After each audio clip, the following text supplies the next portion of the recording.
नाज़रीन गिरामी अस्सलामु अलैकुम वरहमतुल्लाहि वबरकातुह। सीधी बात के ताज़ा तरीन प्राइम टाइम में आप लोगों का इस्तकबाल है। नाज़रीन गिरामी, मैं अंसार अज़ीज़ नदवी इस वक्त दिन भर से आई हुई कुछ अहम तरीन ख़बरों की तफसीलात लेकर के हाज़िर हुआ हूँ। तफसीलात में जाने से पहले आप लोगों से जो हमेशा से दरख्वास्त होती है उस पर तवज्जो करने की अपील करूँगा। नाज़रीन गिरामी, सब हिंदुस्तानी हिंदू हैं और भारत हिंदू राष्ट्र है, इसका राग अलापने का सिलसिला ख़त्म नहीं हो रहा है। और बिलखुसूस जब आरएसएस और आरएसएस के चीफ मोहन भागवत की जानिब से इस तरह की ख़बर जब सामने आती है, इस तरह का बयान सब जब सामने आता है, तो एक बार फिर मीडिया में, सोशल मीडिया में इसकी बहस तेज़ होनी शुरू हो जाती है। कल यहाँ पर एक अखबार के नई इमारत के इफ्तिताही प्रोग्राम में राष्ट्रीय स्वयं सेवक संघ आरएसएस के चीफ मोहन भागवत ने बयान करते हुए एक बार फिर उसी तरह का तर्ज अपनाया और ये बावर कराने की कोशिश की कि तमाम के तमाम भारतीय वो हिंदू हैं और इस हिसाब से ये भारत हिंदू राष्ट्र है। आपको मालूम होना चाहिए कि मधुकर भवन जो एक बिल्डिंग बनी है इस वक्त नागपुर में, जो कि दैनिक तरुण भारत की ये बिल्डिंग है और ये भी बीजेपी और आरएसएस का तर्जुमान कहा जा सकता है इस अखबारात को। वैसे भी इस वक्त कोई अखबार या कोई चैनल बचा नहीं है जो इनकी तर्जुमानी नहीं करता है। और जब इस तरह के बयानात आते हैं और आइडियोलॉजिकली जो बयानात बयां करने की कोशिश होती है, उसको लेकर के जो है अलग अलग सुर्खियाँ बना करके, उसको अलग सुर्खी दे करके लोगों में एक अलग तर्ज का उन्वान पैदा करते हैं, मजमून पैदा करते हैं, फिर कुछ लोगों को लाते हैं और इसी पर बोलना शुरू कर देते हैं। जाहिर सी बात है कि 2024 के इंतखाबात से पहले अब कुछ ऐसी इश्यूज़ चाहिए बीजेपी को जिसमें लोगों को बहका करके रखा जा सके। बुनियादी जो ज़रूरियात हैं और जिन चीज़ों में वो पूरी तरह नाकाम हो चुके हैं गुज़श्ता 9-10 सालों से, उससे छुपाने के लिए इससे अच्छा और क्या मौजू हो सकता है। ये कहते हुए जो है इस वक्त मोहन भागवत के नागपुर में दिए गए इस बयान को एक और अलग तरह से देखने और उस पर तबसरे करने की कोशिशें हो रही हैं। नाज़रीन गिरामी, देखिए कि फौरी तौर पर किस तरह से जो है इस वक्त फैसले लिए जा रहे हैं, फैसले लिए जा रहे हैं या मौज़ूआत को बदल दिया जा रहा है। जैसे कि मैंने कहा कि 200 रुपये की गैस में कमी लाई गई, ये हड़बड़ाहट का शिकार हो चुके हैं इस वक्त हुकूमत। और शायद जो है इंडिया जो इस वक्त अपोजिशन पार्टियों का जो मुत्तहिदा महाज बन चुका है, उसकी वजह से भी तिलमिलाहट में आ चुकी है। 2024 में इंतखाबात जीतना बीजेपी के लिए बहुत मुश्किल हो चुका है। ऐसे में ऐसे कदम फौरी फैसले लिए जा रहे हैं जिसकी वजह से जो है इस वक्त उनकी हड़बड़ाहट पूरी तरह निकल करके सामने आ रहे हैं। जैसे मरकज़ी हुकूमत ने वन नेशन वन इलेक्शन के सिलसिले में एक और आज फैसला लेते हुए साबिक सदर रामनाथ कोविंद की सदारत में एक कमेटी तश्कील दी है। ये कमेटी कानून के तमाम पहलुओं पर गौर करेगी और एक मुल्क और एक इलेक्शन के इम्कानात का जायज़ा लेगी और आवाम की राय भी लेगी। इस पैनल में और किसको शामिल किया जाएगा इस बारे में अभी तक कोई मालूमात सामने नहीं आई है। अलबत्ता मेंबरान से मुतालिक नोटिफिकेशन बाद में जारी किया जाएगा। अब जाहिर सी बात है इसी बात को लेकर के शायद जो है जो आने वाले पार्लियामेंट की जो स्पेशल सेशन बुलाया गया है उसमें शायद इस पर बहस होगी और भी उन्वानात पर। जो भी है लाइक नाज़रीन गिरामी, मरकज़ी हुकूमत पूरी तरह से बीजेपी हुकूमत एक अलग ही तर्ज का जो है भारत बनाने की कोशिशों में है। अब देखना यह है कि उसमें कामयाब होती है या नहीं होती है। इधर नाज़रीन गिरामी, खबर आ रही है कि महाराष्ट्र में इशरत जहां पर जो इनकाउंटर पर एक किताब लिखी गई है और लिखने वाला वही शख्स है जिसको पहले मुल्जिम करार दिया गया था, बाद में उसको रिहा कर दिया गया। लेकिन इस किताब को अब जो है मंजर आम पर लाने से रोका जा रहा है, बल्कि इसको मुल्क मुखालिफ कह कर के अलग अलग तर्ज से जो है परेशान और हरासानी भी हो रही है। इस साल जनवरी से इंसानी हकूक़ के कारकुन और साबिक़ कैदी वाहिद शेख अपने हाल ही में शाये होने वाली किताब इशरत जहां इनकाउंटर के बारे में मुज़ाकरा कराने की कोशिश कर रहे हैं। उनका कहना है कि किताब 19 साला कॉलेज तालिब इल्म की मुबैना फ़र्ज़ी इनकाउंटर में हलाकत के पीछे की हकीकत को सामने लाती है। ताहम इस किताब के इजरा के प्रोग्राम को हर बार रोक दिया गया और पुलिस ने प्रोग्राम को यह कहकर के रोका है कि किताब हुकूमत मुखालिफ है, इसलिए वो किताब के बारे में किसी अवामी प्रोग्राम या मुज़ाकरे की इजाज़त नहीं दे सकते। गुज़िश्ता 26 अगस्त को मुंबई के बाहरी इलाके भिवंडी में एक तकरीब को पुलिस ने आखिरी लम्हे में मनसूख कर दिया और दावा किया कि इस प्रोग्राम की वजह से आसपास की हिंदू तंजीमें मुश्तइल हो जाएंगी। ऑर्गेनाइज़र और मकामी हुकूक़ के कारकुन नवीद अहमद मोमिन ने दी वायर को बताया कि उन्होंने सबसे पहले 12 अगस्त को ज़रूरी इजाज़त के लिए पुलिस से रब्ता किया। मोमिन ने दावा किया, मैंने ख़त मुकर्रिन के नाम और किताब की कापी हवाले की थी, लेकिन पूरे एक हफ्ते तक पुलिस मुझे थाने आते रहने को कहती रही, हत्ता कि उन्होंने इस ख़त को कबूल करने से भी इनकार कर दिया। आखिरकार तकरीब से चंद दिन पहले निज़ामपुर पुलिस स्टेशन के सीनियर पुलिस इंस्पेक्टर ने ख़त जारी किया जिसमें तकरीब की इजाज़त देने से इनकार किया गया। ख़त में पवार ने दावा किया कि चूँकि किताब हुकूमत मुखालिफ है और माजी में काफ़ी तनाज़ात पैदा कर चुकी है, इसलिए आसपास के हिंदू दाएँ बाजू के ग्रोहों की तरफ से एतराज़ात का बाइस बन सकती है। इन वजूहात की बिना पर इस प्रोग्राम की इजाज़त नहीं दे सकते। नाज़रीन, में आपको मालूम होना चाहिए कि वाहिद शेख को 2006 में 11 जुलाई 2006 के Mumbai serial train blast case के एक मुल्जिम के तौर पर गिरफ्तार किया गया था। उन्होंने तकरीबन 9 साल तक तवील कैद का सामना किया, जिसके बाद मुकोका की खुसूसी अदालत ने उन्हें तमाम इल्ज़ामात से बरी कर दिया और रिहा किया। जेल में रहते हुए शेख ने अपनी याददाश्तें लिखना शुरू की, जो बाद में उर्दू में शायू हुई और कई ज़बानों में इसका तर्जुमा किया गया। शेख ने इस केस में फंसे और कसूरवार ठहराए गए दीगर अफराद की पैरवी जारी रखी। शेख का मानना है कि उनकी तरह इस केस में कसूरवार ठहराए गए तमाम लोग बेकसूर हैं और उन्हें मुंबई पुलिस ने कुर्बानी का बकरा बनाया है। पब्लिक डोमेन में दस्तियाब मालूमात के मुताबिक इशरत जहां इनकाउंटर पर शेख की किताब इस केस की सीबीआई तहकीकात और इशरत की माँ और ख़ानदान की दीगर अफराद की इंटरव्यूज़ पर भी मबनी है।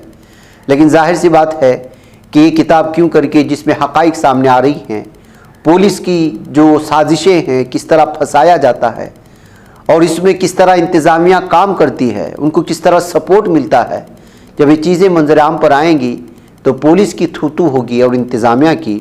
इस वजह से वो किताब को सीधे मंजर आम पर लाने की इजाज़त नहीं दे रहे हैं। नाज़रीन गिरामी, आइए एक और ख़बर की जानिब ले चलूँ और वो ये है कि ईरान ने world master weight lift championship के दौरान इसराइली वेट लिफ्टर से हाथ मिलाने वाले ईरानी वेट लिफ्टर पर ताहयात पाबंदी आयद कर दी है। गैर मुल्की खबर रसा एजेंसी के मुताबिक पोलैंड में खेली जाने वाली world master weight lift championship 2023 में ईरानी वेट लिफ्टर मुस्तफ़ा रज़ाई दूसरी जबकि इसराइली वेट लिफ्टर मस्कन सोरस की तीसरी पोजीशन पर रहे। मुकाबले के बाद पोडियम पर खड़े ईरानी वेट लिफ्टर को इसराइली वेट लिफ्टर मस्कन सोरस्की से मुसाफा करते हुए देखा गया। इस मौके पर दोनों एथलीट्स अपने अपने मुल्क के परचम ओढ़े देखे गए। ताहम इस इवेंट की वीडियो वायरल हो गई, जिसमें ईरानी वेट लिफ्टर को इसराइली वेट लिफ्टर से मुसाफा करते हुए फिर दोनों को एक साथ तस्वीर बनाते हुए भी देखा गया। तो आखिरकार ईरान को ये कैसे बर्दाश्त हो सकता था, लिहाजा ईरान ने इस पर इस वक्त ताहयात पाबंदी आयद कर दी है। नाज़रीन गिरामी, उधर राजस्थान में इंतखाबात से पहले साबिक वज़ीर आला वसुंधरा राजे और ये एक बार फिर बीजेपी के टेंशन बढ़ा दी है। दरअसल वसुंधरा ने पार्टी की परिवर्तन यात्रा शुरू होने से ठीक एक दिन पहले जुमा को रियासत के 3 मंदिरों की एक रोज़ा मजहबी यात्रा पर जाने का ऐलान कर दिया। इनके ऐलान से कई तरह की क़ियास आराइयाँ तेज़ हो गई हैं, यानी बीजेपी के अंदरून में जो खाना जंगी है, लीडरान में जो खींचातानी है, वो मंजर आम पर आई है। ऑफिशियल ज़राए के मुताबिक वसुंधरा राजे जुमा को 4 भज्जा, नाथद्वारा और त्रिपुरी सुंदरी मंदिरों का दौरा करेंगी। वसुंधरा का देव दर्शन राजसमंद ज़िले के 4 भज्जा मंदिर से शुरू होगा। वसुंधरा 2013 और 2018 के असेंबली इंतखाबात से पहले भी इसी मंदिर से इसी तरह की यात्रा पर निकली थी। नाज़रीन गिरामी, वैसे भी जानते हैं कि राजस्थान में जिस तरह से बीजेपी के दरमियान में जो खाना जंगी है वो धीरे धीरे निकल करके सामने आ रही है। नाज़रीन गिरामी, पाकिस्तान के फौजी सरबराह ने तालिबान हुकूमत को धमकी दी है और ये खबर सामने आई है। पाकिस्तानी फ़ौज के सरबराह जनरल आसिम मुनीर ने हमसाया मुल्क अफ़गानिस्तान में बरसर इक़्तिदार अफ़गान तालिबान को ख़बरदार किया है कि अगर वो अफ़गान सरज़मीन पर मौजूद उन अस्करियत पसंदों को रोकने में नाकाम रहे जो सरहद पर पाकिस्तान में हमले करते हैं तो उनकी फोर्सेस उसका मुअस्सिर जवाब देंगी। पाकिस्तानी फ़ौज सरबराह जनरल आसिम मुनीर की तरफ से सख्त बयान रवां हफ्ते पाकिस्तान की जुनूब मगरबी सूबे बलूचिस्तान में अस्करियत पसंदों के 2 हमलों के बाद सामने आया है, जिनमें पाकिस्तानी फ़ौज के 12 एहलकार मारे गए हैं। खबरसा इदारे एसोसिएटेड प्रेस के मुताबिक जुमा 14 जुलाई को सूबे बलूचिस्तान के दारुल-हुकूमत कोयटा में फ़ौजी अफसरान से मुलाकात में आसिम मुनीर ने इन हमलों में मारे जाने वाले फ़ौजी एहलकारों को खिराज तहसीन पेश किया था। बुध के दिन दिए गए इन हमलों के दौरान फायरिंग के तबादले में 7 अस्करियत पसंद भी मारे गए थे। बहरकैफ नाज़रीन गिरामी, पाकिस्तान का इस वक्त अंदरूनी सतह पर किस तरह से सियासी, माशी और इक़्तिसादी तौर पर जो बहरान है वो तो आप जानते ही हैं। सियासी दुश्मनियाँ निकालने के लिए पाकिस्तान की फ़ौज पर भी जो इल्ज़ामात लग रहे हैं वो भी आप लोगों के सामने हैं। ऐसे में जहाँ अफ़गानिस्तान लगातार तरक्यात की जानिब बढ़ रहा है, वैसे में पाकिस्तान के फ़ौजी सरबराह की जानिब से अचानक इस तरह का धमकी भरा अंदाज़ जो है वो अलग अलग अंदाज में देखने और उस पर तनकीदी तज़्ज़िये पढ़ने को मिल रहे हैं। नाज़रीन गिरामी, जैसा कि मैंने कहा कि मरकज़ी हुकूमत भारत की 18 सितंबर से 22 सितंबर तक पार्लियामेंट का खुसूसी इजलास बुलाया है, लेकिन दावा यही किया जा रहा है कि वक्त से पहले ही जो है इंतखाबात हो सकते हैं और ये फौरी तौर पर मरकज़ी हुकूमत की जानिब से अलग अलग 1-2 दिन में जो अलग अलग फ़ैसले लिए जा रहे हैं ये उसी की जानिब इशारा है। आमतौर पर पार्लियामेंट की 3 इजलास होते हैं, इसमें बजट सेशन, मानसून सेशन और सरमाई इजलास होते हैं। खुसूसी हालात में पार्लियामेंट का खुसूसी इजलास बुलाने का इंतज़ाम है। अहम बात यह है कि 18 से 22 सितंबर तक पार्लियामेंट का खुसूसी इजलास बुलाया गया है, जिसमें 5 इजलास होंगे। पार्लिमानी उमूर के वज़ीर जोशी ने सोशल मीडिया साइट एक्स पर लिखा, यानी ट्विटर पर, पार्लियामेंट का खुसूसी इजलास 17वीं लोकसभा का 13वां इजलास और राज्यसभा का 261वां इजलास 18 से 22 सितंबर तक बुलाया गया है।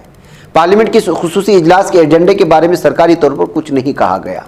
अब इसमें क्या एजेंडा लाया जाएगा, किस पर क्या बात होगी, ये बात अलग है, लेकिन ये खबर ऐसे वक्त में आई है जब मुंबई में इंडिया इत्तेहाद की 30वीं मीटिंग हो रही है और इस मीटिंग में जो आज वहाँ पहुँचे हैं राहुल गांधी और सोनिया गांधी और उनका किस तरह इस्तकबाल हुआ है मुंबई में, वो इस वीडियो के हवाले से भी आप समझ सकते हैं और देख सकते हैं, जो इस वक्त आपके सामने पेश की जाएगी।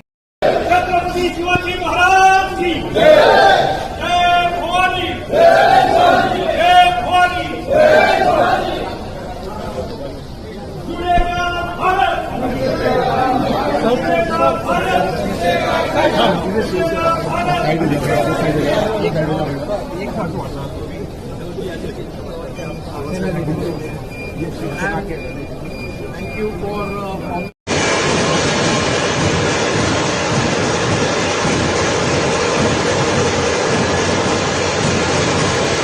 नाज़रीन, आइए बात करते हैं कर्नाटक के बेंगलुरु के शिवाजीनगर हलके की, जहां पर वी.के. अब्दुल्ला स्कूल है, जो मशहूर स्कूल है और इस स्कूल को जो है ख़ास करके चलाने के लिए मखसूस कंपनी की जानिब से इसको लिया गया था, लेकिन उसके बहरान के बाद कई सारी कानूनी दुश्वारियाँ वी.के. उबैदुल्ला स्कूल को आ रही थी और इससे बहुत सारे मुस्लिम तलबा व तालिबात फ़ायदा उठाती हैं और सैकड़ों की तादाद में इसमें तालीम भी हासिल करती हैं।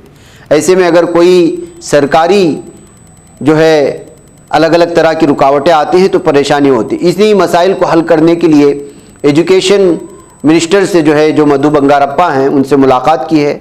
जनाब रिजवान अरशद साहब, जो शिवाजीनगर की रुकन असम्बली हैं, उन्होंने इस मौके पर सेकेंडरी एजुकेशन और प्राइमरी एजुकेशन के इश्यूज़ को जो है, जो इफ़ेक्ट हो रहा है, उसको हल करने की जानिब उन्होंने तवज्जो मबज़ूल की।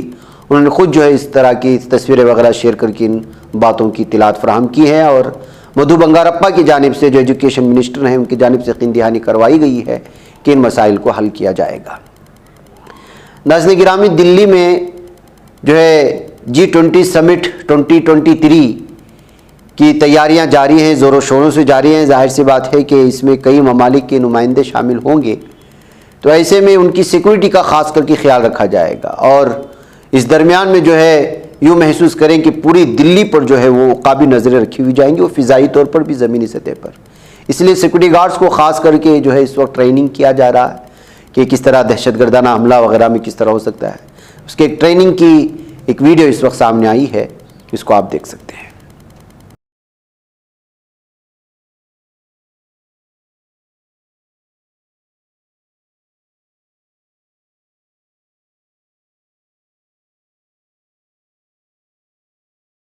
गिरामी, कर्नाटक के हासन से ये खबर आ रही है कि जेडीएस के एक एमपी को कल अदम करार दिया गया है।